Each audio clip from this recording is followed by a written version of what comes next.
ꯑꯩꯁꯦ ꯃꯦꯗꯤꯌꯥ ꯄꯤꯕꯁꯦ ꯑꯩꯁꯨ ꯀꯤꯔꯕꯅꯤ ꯃꯔꯝꯗꯤ ꯅꯍꯥꯟꯃꯨꯛꯀꯤ ꯑꯣꯀꯦꯖꯟ ꯑꯃ ꯑꯣꯏꯔꯛꯇꯅꯦ ꯍꯥꯊꯨꯅ ꯍꯥꯏꯕꯗ ꯃꯤꯅꯤꯡꯁꯤ ꯁꯦꯔꯥꯟ ꯇꯨꯔꯥꯟ ꯆꯠꯇꯅꯥꯏꯕ ꯁꯦ ꯅꯍꯥꯟꯃꯨꯛ ꯀꯩꯅꯣꯗꯒꯤ ꯗꯦꯜꯂꯤꯗꯒꯤ ꯑꯩ ꯍꯜꯂꯛꯀꯥꯟꯗ ꯆꯤꯡꯒꯤ ꯃꯤꯂꯤꯇꯦꯟꯁꯤꯡꯁꯤꯅ ꯑꯩꯈꯣꯏ ꯁ꯭ꯇꯦꯠꯀꯤ ꯄꯨꯂꯤꯁ ꯐꯣꯔꯁꯁꯤ ꯆꯪꯕ ꯌꯧꯗꯕꯅꯤꯅ ꯆꯤꯡꯁꯤꯅ ꯁꯦꯟꯇ꯭ꯔꯦꯜ ꯐꯣꯔꯁꯦꯁꯁꯤꯡꯅ ꯇꯧꯒꯦ ꯇꯝꯄꯥꯛꯀꯤꯁꯤꯅ ꯂꯩꯔꯤꯕ ꯐꯣꯔꯁꯁꯤꯅ ꯇꯧꯅꯅꯕ ꯍꯥꯏꯅ ꯍꯥꯏꯕꯗ ꯍꯦꯛꯇ ꯕꯤꯔꯦꯟꯒ ꯑꯥꯒ ꯂꯝ ꯌꯦꯟꯊꯣꯛꯅꯈ꯭ꯔꯦ ꯀꯥꯏꯅ ꯍꯦꯛꯇ ꯊꯣꯛꯑꯦꯕꯀꯣ ꯑꯗꯨꯅ ꯈꯤꯇꯪ ꯀꯨꯞꯅ ꯑꯩꯒꯤ ꯂꯣꯟꯗ ꯐꯖꯅ ꯍꯥꯏꯖꯒꯦ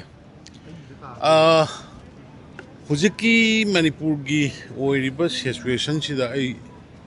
ꯇꯉꯥꯏ ꯐꯗꯅ ꯑꯩ ꯑꯃꯨꯛꯇꯪ ꯏꯟꯗꯤꯌꯟ ꯍꯣꯝ ꯃꯤꯅꯤꯁꯇꯔ ꯑꯃꯤꯠ ꯁꯥꯍꯖꯤ ꯎꯅꯕ ꯆꯠꯆꯔꯨꯕꯅꯤ ꯑꯗꯨ ꯑꯩ ꯉꯔꯥꯡ ꯄꯨꯡ 5:45 ꯇꯥꯕꯗ ꯑꯦꯄꯣꯏꯟꯃꯦꯟ ꯐꯪꯗꯨꯅ ꯎꯅꯖꯔꯦ ꯑꯗꯨꯗꯩꯗ ꯌꯥꯝꯅ ꯍꯧꯖꯤꯛꯀꯤ ꯕꯔꯅꯤꯡ ꯑꯣꯏꯔꯤꯕ issues economic blockade counter blockade ꯇꯧꯅꯗꯅ ꯄꯣꯠ ꯆꯩꯒꯤ ꯃꯃꯜ ꯇꯥꯡꯉꯤꯕ ꯇꯧꯈꯠꯂꯤꯕ ꯐꯪꯅꯗ꯭ꯔꯤꯕ ꯁꯤꯒꯤ ꯄꯣꯠꯁꯤꯃ ꯑꯩ ꯌꯥꯝ ꯁꯦꯔꯤꯌꯁꯂꯤ ꯑꯦꯄ꯭ꯔꯥꯏꯖ ꯇꯧꯔꯝꯃꯦ ꯑꯗꯣ ꯃꯥ ꯈꯨꯗꯛꯇ ꯑꯩ ꯃꯗꯨꯒꯤ ꯑꯊꯨꯕ ꯃꯇꯝꯗ ꯃꯗꯨ ꯁꯣꯂꯨꯁꯟ ꯂꯩꯅꯅꯕ ꯇꯧꯅꯤ ꯍꯥꯏꯕ ꯑꯃ ꯑꯗꯣ ꯌꯥꯝ ꯃꯔꯨ ꯑꯣꯏꯅ ꯑꯩꯅ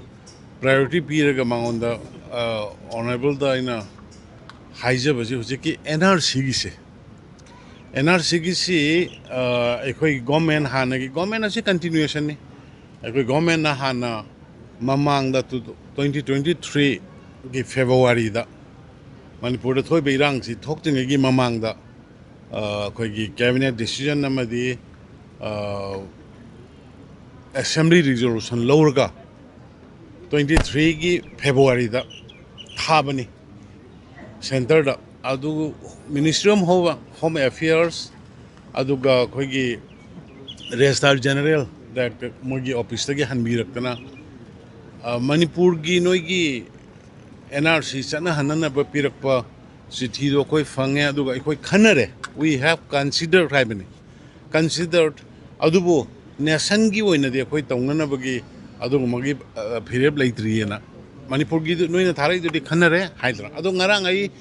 ꯑꯣꯅꯔꯦꯕꯜ ꯌꯨꯅꯤꯌꯟ ꯍꯣꯝ ꯃꯤꯅꯤꯁꯇꯔꯗ ꯃꯗꯨ ꯌꯥꯎꯅ ꯑꯗꯨꯒꯤ ꯃꯇꯨꯡꯗ ꯑꯃꯨꯛ 2024ꯗ ꯑꯩꯈꯣꯏ ꯑꯦꯁꯦꯝꯕ꯭ꯂꯤ ꯔꯤꯖꯣꯂꯨꯁꯟ ꯂꯧꯔ ꯃꯇꯨꯡꯗꯩꯗ ꯑꯃꯨꯛꯁꯨ ꯆꯦ ꯊꯥꯕꯅꯤ ꯑꯗꯣ ꯉꯔꯥꯡ ꯑꯗꯨꯒꯤ ꯔꯤꯐꯔꯦꯟꯁ ꯃꯌꯥꯝꯗꯣ ꯑꯩ ꯄꯨꯊꯣꯛꯑꯒ ꯍꯥꯏꯖꯔꯦ ꯁꯥꯔ ꯍꯧꯖꯤꯛ प्रजाꯒꯤ ꯑꯦꯄ꯭ꯔꯦꯟꯁꯟꯁꯤ ꯅꯍꯥꯟꯃꯨꯛ ꯑꯩꯈꯣꯏ 23ꯒꯤ ꯏꯔꯥꯡ ꯍꯧꯗ꯭ꯔꯤꯉꯩ ꯃꯃꯥꯡꯗ ꯊꯥꯖꯈꯤꯕ ꯁꯥꯔꯒꯤ ꯑꯣꯐꯤꯁꯇꯒꯤ ꯆꯦ ꯍꯜꯂꯛꯄꯗꯁꯨ ꯄꯣꯖꯤꯇꯤꯚꯂꯤ ꯍꯟꯕꯤꯔꯛꯈꯤꯕꯅꯤ ꯍꯧꯖꯤꯛꯁꯨ ꯄ꯭ꯔꯖꯥꯅ ꯄꯥꯝꯃꯤꯁꯤ ꯁꯦꯟꯁꯁ ꯇꯧꯅꯨ ꯍꯥꯏꯕ ꯅꯠꯇꯦ ꯑꯗꯣ NRCꯁꯦ ꯈꯤꯇꯪ NRCꯁꯦ ꯍꯥꯟꯅ ꯇꯧꯕꯤꯔꯒ ꯁꯦꯟꯁꯁꯁꯤ ꯀꯣꯟꯅ ꯇꯧꯕꯤꯌꯨ ꯅꯠꯇ꯭ꯔꯒꯗꯤ ꯑꯩꯈꯣꯏ ꯏꯂꯤꯒꯦꯜ ꯏꯃꯤꯒ꯭ꯔꯦꯟꯁ ꯃꯌꯥꯝꯁꯤꯡꯁꯤꯅ ꯃꯔꯝ ꯑꯣꯏꯔꯀꯥꯟꯗ ꯑꯩꯈꯣꯏꯗ ꯗꯦꯃꯣꯒ꯭ꯔꯥꯐꯤꯛ ꯏꯝꯕꯦꯂꯦꯟꯁ ꯑꯃ ꯂꯥꯛꯑꯅꯤ ꯂꯩꯔꯦ ꯍꯧꯖꯤꯛ ꯂꯩꯔꯦ ꯍꯥꯏꯕꯁꯦ ꯈꯪꯉꯦ ꯑꯗꯨꯅ ꯍꯧꯖꯤꯛꯃꯛꯇ government ꯔꯦꯀꯣꯔꯠꯇ 926 unauthorized village unrecognized village masi recognize obiyona government da tharakpa posu le aduna masi demographic imbalance ama yam sauna leirani sir masi gi ni praja mayam na apprehension leidina hoji ngarang dagi 48 hour sumai tongna ban tawkhre khotkhre aduga satra sing agitation tawbo khokpada sopon ju yaunare haibadagi ma patient hearing yam kupna fajana tai aduga aina thajabada yam fajana tabire che sang mayam loina pura chithi ma jupirami chithi dudi ai horen social media da whatsapp da media gi sinau sinai yohunjana batoroke adudai da mana aina thajabada ma sungsoi soidana positively praja singna pamiba line akhoi kanogi akhoi NRC tawdringai census tawbigunu matam khitang yaithokpiu NRC tawroga tawpiu haiba potu ai positively lakadra haibagi engonda thajabase engonda feel tawe aduna aina